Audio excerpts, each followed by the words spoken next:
20 સપ્ટેમ્બરથી પિતૃપક્ષની શરૂઆત થઈ ચૂકી છે અને આ સમયે યમરાજ પૂર્વજોને પોતાના પરિવારને મળવા માટે મુક્ત કરી દે છે.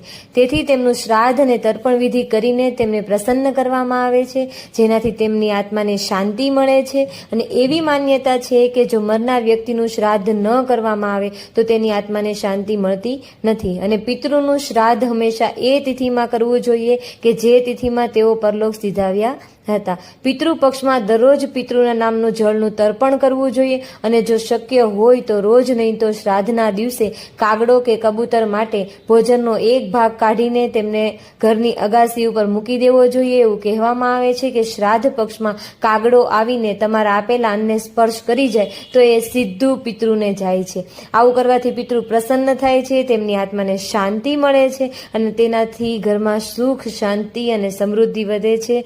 જય પિતૃદેવ. બધા